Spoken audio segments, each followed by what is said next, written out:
हमारे चैनल को लाइक और सब्सक्राइब ज़रूर करें और साथ ही लगे बेल आइकन को ज़रूर दबाएं ताकि आने वाली वीडियो की नोटिफिकेशन आपको सही समय पर मिलती रहे। अब देखते हैं एक्सरसाइज 9.1 का क्वेश्चन नंबर 6।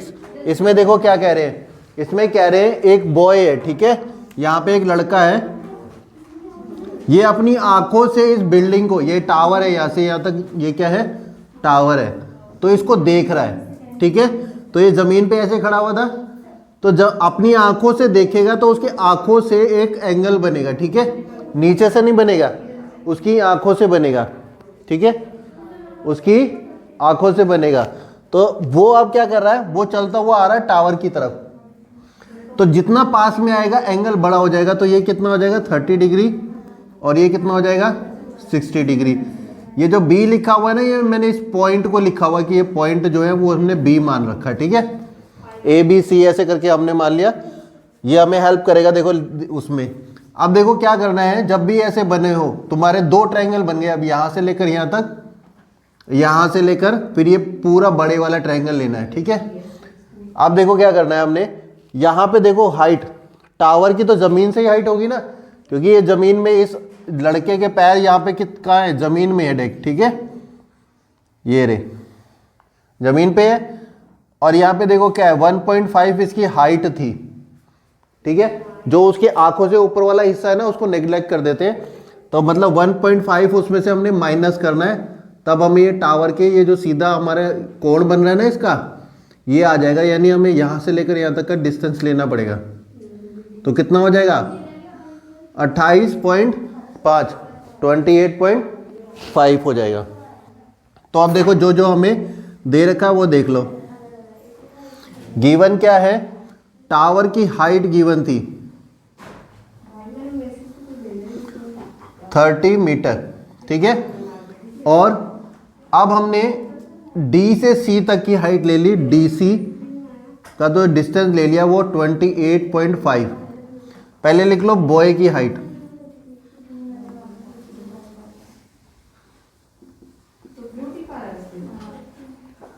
बॉय हाइट कितनी है 1.5 मीटर, ठीक है। तो उसकी वजह से, हाइट की वजह से जो ये ऐसे एंगल बन रहा है, तो इसके जो बिल्कुल ऐसे लाइन जाएगी, तो इतनी जो डीसी की हाइट होगी वो हमें लेनी है अब यहाँ पे डायग्राम में, तो उसकी हो जाएगी हमारी 30 माइनस 1.5, तो यह जाएगा 28.5। अब हमने क्या करना है, ट्राइंगल लेना है एक बार, डी बी सी, ट्राइंगल ले लो, बी से ले लो, बी सी डी, अल्फाबेटिकली चलते बी सी डी, ठीक है।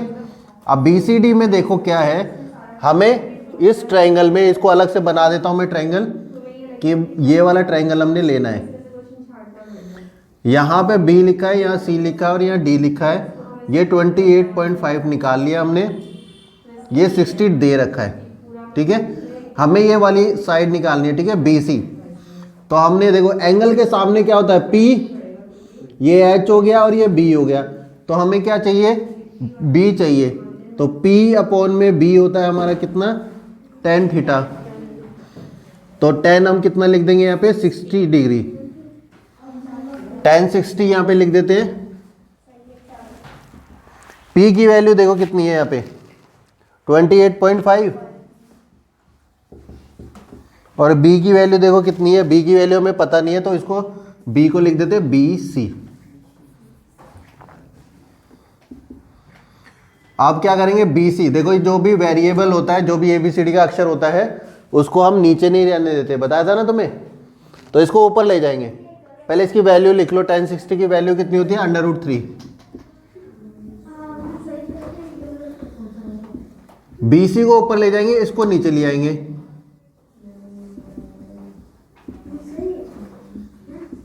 इसको समझ लो इक्वेशन 1 मान लो, ये आगे हमारे काम आएगी इसलिए माना है। अब देखो ट्रायंगल कौन सा लेना है, अब ये 30 डिग्री वाला रह गया, तो हम यहाँ से शुरू करेंगे, ए तक जाएंगे और फिर सी तक जाएंगे, तो ट्रायंगल अब लेंगे हम ए सी डी।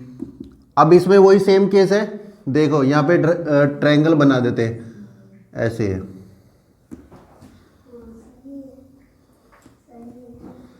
ए है, यहाँ पे था हमारा बी, यहाँ सी और यहाँ पे डी, लेकिन हमें ट्राइंगल जो लेना है वो ACD लेना पूरा, ठीक है।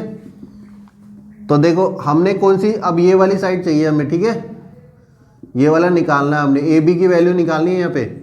ये हमें 28.5 पता है, ये हमें 30 डिग्री पता है, ठीक है। ये एंगल हमने ले चुके हैं इसलिए इसको लिखेंगे नहीं, हमें AB की वैल्यू पता करनी है, ये कितना डिस्टेंस चला। तो देखो हमें ये पूरा ये चाहिए, तो ये समझ लो एंगल की वजह से ये वाले जो साइड होगी वो P होगी परपेंडिकुलर, और ये हो गई हमारी बेस, ये हो गई बेस, ठीक है। तो P अपॉन में B लेना पड़ेगा दोबारा, ये पूरा लेना पड़ेगा हमें, फिर बाद में हम इसको निकालेंगे अलग से, ठीक है। और 10 30 P जो है वो हमारा कितना है 28.5, B जो है वो AC लेना पड़ेगा पहले पूरा, AC 10 30 की वैल्यू होती है 1/√3। अब देखो AC किस किस से मिलकर बना, AB से और BC से। इस चीज को अच्छी तरह समझ लेना, जो AC है पहले पूरे को लेना पड़ता है, फिर आधा और ये आधा, तो AB प्लस BC, ठीक है। अब देखो क्या करना है, AB प्लस BC, ये नीचे है ना, इसको क्या करना पड़ेगा, हमें ऊपर लेके जाना पड़ेगा, ठीक है। इससे मल्टीप्लाई कर दो यहाँ पे, AB प्लस BC, √3 को इससे मल्टीप्लाई कर दो, 28.5 मल्टीप्लाई √3, ठीक है। अब BC को ये प्लस का ना उधर ले जाके क्या कर दो, माइनस 28.5 मल्टीप्लाई √3, तो √3 इसके साथ में रहेगा। अब ये BC को उधर ले जाके माइनस करोगे, अब BC की वैल्यू पुट करनी है हमने, ठीक है, यहाँ पे। अब समझ लो ये सेकंड इक्वेशन होगी, ठीक है। करो, अब देखो क्या करना है, हमने AB की वैल्यू फाइंड करनी है, ठीक है। AB की वैल्यू फाइंड करनी है, तो देखो BC यहाँ पे लिखा है, तो BC की वैल्यू कहाँ से लेंगे हम, इक्वेशन नंबर 1 से लेंगे, ठीक है। तो यहाँ पे कर देते हैं अब आगे का सॉल्व।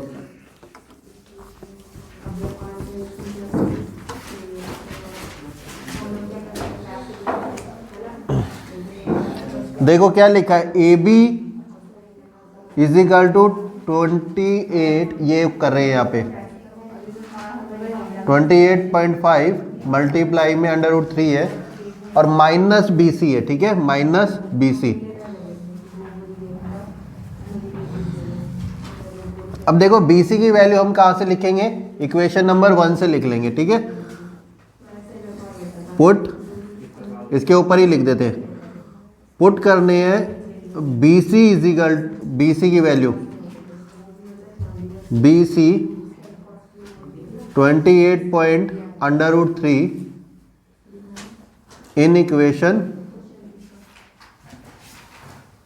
सेकंड इक्वेशन में BC की वैल्यू पुट करनी है हमने, तो AB ऐसी रहने देंगे 28.5 √3, ये मल्टीप्लाई में इसके साथ BC की वैल्यू कितनी है 28.5 अपॉन में √3, इसके नीचे कुछ नहीं है 1, क्रॉस मल्टीप्लाई वाला मेथड तुम्हें बताया ना मैंने, तो 1 और √3 को आपस में मल्टीप्लाई कर दो ऐसे, इसको क्रॉस मल्टीप्लाई करेंगे यहाँ पे, पहले देखो कितना लिखा है 28.5 √3, ये वाला √3 भी इससे मल्टीप्लाई हो जाएगा ऐसे, ठीक है। ये भी पहले ये पूरा लिखना है, फिर √3 को मल्टीप्लाई करना, फिर ये माइनस आएगा, फिर 1 को इससे मल्टीप्लाई करेंगे 28.5 से। अब देखो क्या होगा, √3 मल्टीप्लाई √3 कितना हो जाएगा 3, 28.5 नीचे हो गया हमारा √3, 28.5 को 3 से मल्टीप्लाई कर दो। अब देखो इसके बाद सॉल्व करते हैं यहाँ पे, ठीक है। तो इसके बाद यहाँ से यहाँ तक था, ऐसे था, अब यहाँ के बाद सॉल्व कर रहे हैं यहाँ पे, तो इसको सबको हटा देते हैं।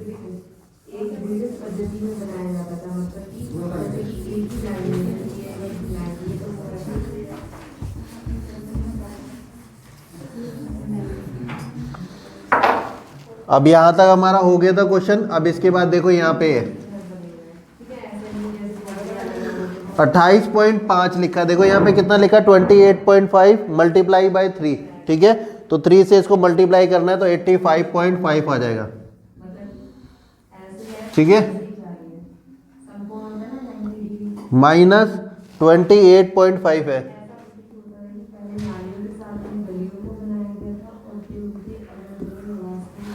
अपॉन में √3, तो इसको माइनस करोगे तो देखो कितना आ जाएगा 0.757, ठीक है। ये 57.0 है, लेकिन 0 को हटा देंगे, जब पॉइंट के बाद 0 ना तो पॉइंट को हटा देते हैं, ठीक है। तो √3 आ जाएगा। अब क्या बता रखा था कि √3 जब भी आंसर नीचे आए, नीचे कभी √3 मतलब अंडर रूट में वैल्यू नहीं होनी चाहिए, तो इसका क्या करते हैं हम रैशनलाइज यानी परमेकरण। 57 को हम क्या करेंगे √3 ऐसे लिखा है, मल्टीप्लाई √3 कर देंगे दोनों ऊपर नीचे, ठीक है। √3 मल्टीप्लाई होगा नीचे तो 3 बन जाएगा, ऊपर वाले को ऐसे ही लिख देंगे। तो इसको डिवाइड करेंगे तो 19 आ जाएगा। तो 19 √3 जो है वो हमारी क्या हो जाएगा, डिस्टेंस हो जाएगा AB का, यानी कि जो बॉय है वो चलकर आया है यहाँ पर B पॉइंट तक, इतना डिस्टेंस चला है, ठीक है। जो बॉय है उसने ट्रैवल करा है, ट्रैवल डिस्टेंस 19 √3 मीटर। एक्सरसाइज 9.1 का क्वेश्चन नंबर 7। इस क्वेश्चन में क्या कह रहे हैं, देखो एक ये तुम्हारा भवन बना हुआ है, हिंदी में भवन है तो उसमें क्या है हाउस लिखा होगा, देखो इंग्लिश वाले में हाउस लिखा है, ठीक है। और ये टावर है उसके ऊपर, ठीक है। तो ये उसके ऊपर क्या है, टावर है। अब देखो क्या है यहाँ पे, जब ये यहाँ पे जो भी है यहाँ से देखते हैं टावर के एक बार यहाँ पे फुट पे, ठीक है, इसके फुट पे देखता है टावर पे, तो ये क्या है 45 डिग्री का एंगल बनाता है। और जब यहाँ से देखता है टावर के टॉप पे तो ये 60 डिग्री का एंगल बनाता है, ठीक है।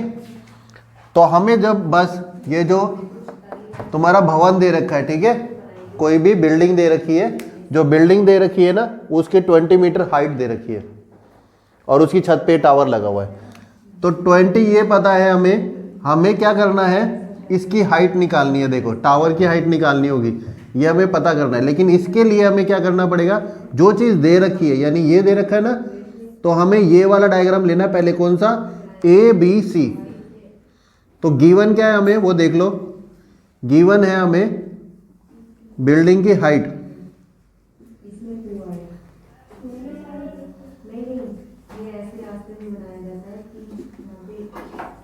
$20 मीटर। टावर, ये टावर है DC, ये हमें क्या करना है, फाइंड करना है। तो एंगल दे रखे हैं हमें कौन कौन से, एक 45 डिग्री का दे रखा है और एक दे रखा है हमें एंगल 60 डिग्री का, ठीक है। और हमें क्या करना है, DC क्या है हमारा, टावर की हाइट, ये हमें क्या करना है, फाइंड करनी है, क्वेश्चन मार्क है, ठीक है। अब देखो सबसे पहले हमने ट्रायंगल लेना है, कौन सा, ये छोटे वाला लेंगे 45 डिग्री का, AB और C, ABC ट्रायंगल ले लेते हैं। तो मैं अलग से बना देता हूं यहाँ पे ABC, ये A है, यहाँ B है और यहाँ पे C है। तो ये 20 है, ये 45 डिग्री है। ये हम पहले AB निकाल लेते हैं, ये हमारे फिर आगे इक्वेशन में काम आएगा। तो क्या है, 10 45 डिग्री, ठीक है। क्यों 10 क्यों लिखा है मैंने, देखो ये BC, ये वाला हम क्या है, एंगल के सामने बिल्कुल P होता है, बताया था ना, एंगल के सामने क्या होता है, P होता है। और ये हमें निकालना है फिलहाल के लिए, ताकि ये आगे हम काम ले सके इसका। तो ये निकाल लेंगे हम, तो ये हो जाएगा हमारा B। तो P और अपॉन में B, मुझे पता था P अपॉन में B लेना है, इसलिए मैंने 10 लिख दिया, ठीक है। तो तुम देख लेना, पहले P और B लिखना, फिर तुम 10 लिखना, या कुछ जो भी बन रहा हो वो लिखना, ठीक है। तो देखो P की वैल्यू हमारी कितनी है, 20 है। B की जो वैल्यू है वो AB, वैल्यू नहीं दे रखी तो B मत रहने देता, ये साइड लिख देना। इस साइड से क्या होता है, आसानी हो जाती है क्वेश्चन सॉल्व करने में। 10 45 की डिग्री की वैल्यू होती है 1, अब देखो ए बी नीचे नहीं रहेगा, बोला था ना कोई भी ए बी सी डी का अक्षर हो वो क्या है, नीचे नहीं रहेगा, वो कहाँ चला जाएगा, साइड में ऊपर चला जाएगा, ठीक है। तो ये ए बी ऐसे ऊपर चला जाएगा 20 मीटर। तो ये फर्स्ट इक्वेशन हो गई हमारी, ठीक है। इन ट्राइंगल, अब कौन सा लेना है हमने ट्राइंगल, ए बी डी।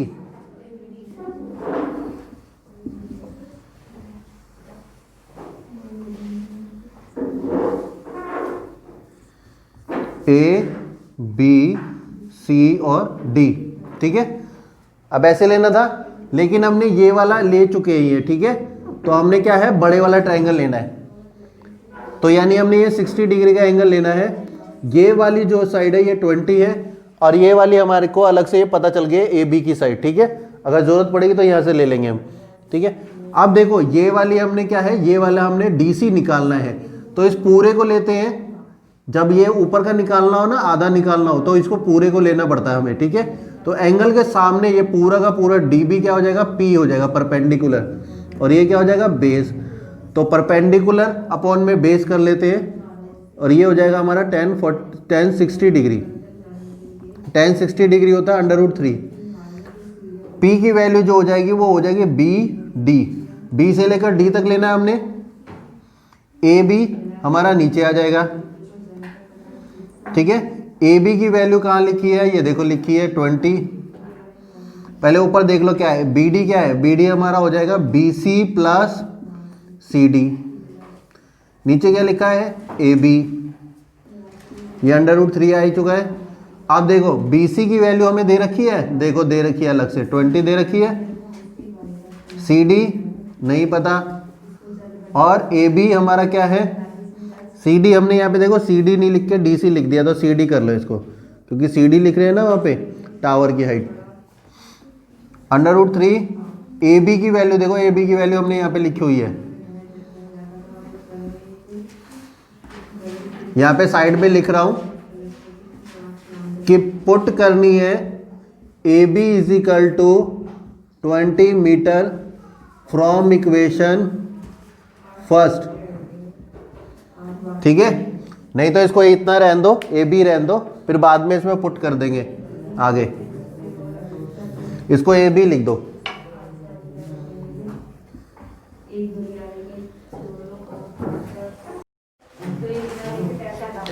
अब देखो ये जो हमने यहाँ पे सॉल्व करा था, अब यहाँ पे उसको सॉल्व कर देते हैं। यहाँ पे हमने देखो ए बी लिखा है और सी डी लिखा है, इनकी वैल्यू पुट करनी पड़ेगी। देखो ए बी जो है वो हमने फर्स्ट इक्वेशन में निकाल दिया था जब ट्राइंगल हमने ए बी सी लिया था। तो हमने क्या करना है, अब इसको सेकंड इक्वेशन मान लेते हैं। तो पुट करना है A B is equal to 20 metre in equation second, ठीक है। √3 20 सी डी, ठीक है। और ए बी की जगह हमारा कितना हो गया 20। अब देखो इसके नीचे कुछ नहीं है, 1 लगा लो। 20 को लेके जाओ यहाँ पे क्रॉस मल्टीप्लाई कर दो, ठीक है।